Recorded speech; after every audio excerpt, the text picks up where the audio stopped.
بسم اللہ الرحمن الرحیم۔ محترم دوستو، رسول اکرم صلی اللہ علیہ وآلہ وسلم کے مکہ میں دو بڑے دشمن تھے جنہوں نے آپ صلی اللہ علیہ وآلہ وسلم کو بے شمار تکالیف اور اذیتیں دیں۔ ایک ابو جہل اور دوسرا ابو لہب۔ عام طور پر لوگ ابو جہل کو اور ابو لہب کو ایک ہی شخص سے ہیں، جبکہ کچھ لوگ ان دونوں کا حضور صلی اللہ علیہ وآلہ وسلم کا چچا مانتے ہیں، جبکہ ایسا ہرگز نہیں ہے۔ ابو جہل، جس کا اصل نام عمر بن ہشام تھا، قریش خاندان سے تعلق تھا، لیکن رسول اکرم صلی اللہ علیہ وآلہ وسلم سے اس کا کوئی قریبی رشتہ نہیں تھا۔ بعض لوگ جو اس کا رسول اللہ صلی اللہ علیہ وآلہ وسلم کا چچا خیال کرتے ہیں، یہ غلط ہے، اس لیے کہ آپ صلی اللہ علیہ وآلہ وسلم کے دادا عبد المطلب تھے، اور ابو جہل نہ عبد المطلب کا بیٹا ہے اور نہ ہی عبد المطلب کے خاندان کا ہے، بلکہ عبد المطلب تو عبد المناف کے خاندان کے تھے، جبکہ ابو جہل مخزومی قبیلہ اور خاندان کا تھا۔ ان دونوں میں کوئی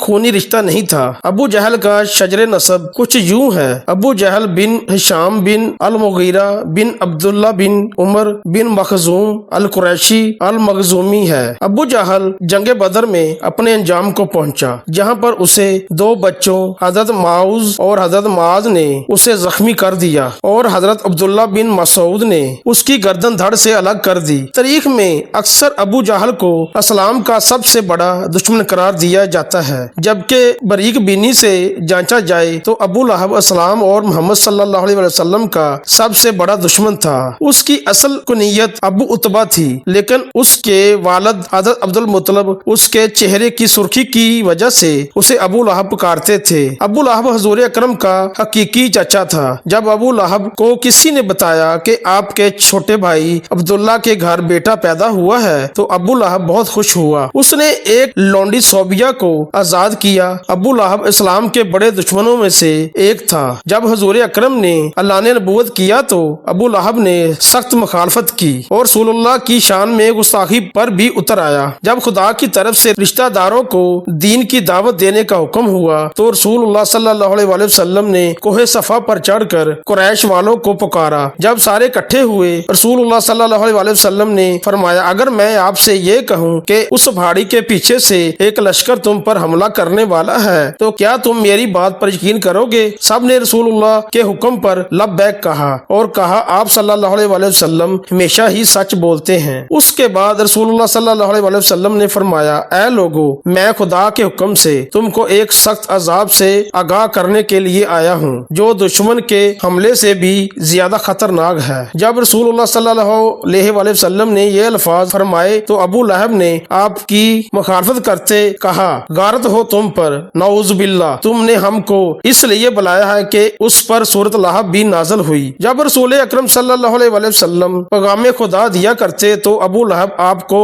برا بھلا کہا کرتا کہ یہ جھوٹا ہے جو اپنے آباء و اجداد کے دین کو چھوڑ کر اپنا جھوٹا دین پھیلا رہا ہے۔ بعض روایت میں ہے کہ ابو لہب نے کوہ صفا پر رسول اللہ کو قتل کرنے کے لیے پتھر بھی اٹھایا تھا۔ ابو لہب حضور کا اتنا مخالف تھا کہ جب حضور اکرم کے بیٹے عبداللہ کا انتقال ہوا تو ابو لہب بہت خوش ہوا اور دوڑتا ہوا اپنے دوستوں کے پاس گیا اور کہنے لگا: حضور اکرم اتباع نسل ہو گئے ہیں، یعنی ان کی نسل ختم ہو گئی ہے۔ ایام حج میں بھی ابو لہب آپ کے پیچھے لگا رہتا جہاں تک کہ وہ آپ کو پتھر مارتا، جس سے آپ کی ایڑیاں خون سے تر ہو جاتی۔ قرآن پاک میں بدبخت ابو لہب کی موت کے بارے میں سخت الفاظ بیان کیے گئے ہیں جو کہ حرف با حرف پورے ہوئے۔ وہ بہت ہی ذلت کی موت مرا، بہت مالدار تھا۔ جب اس کو خدا کے عذاب سے ڈرایا جاتا تو کہتا: اگر حضور کی بات سچ ہے تو آخرت کے دن میں مال و دولت کا نذرانہ دے کر عذاب سے چھوٹ جاؤں گا۔ ابن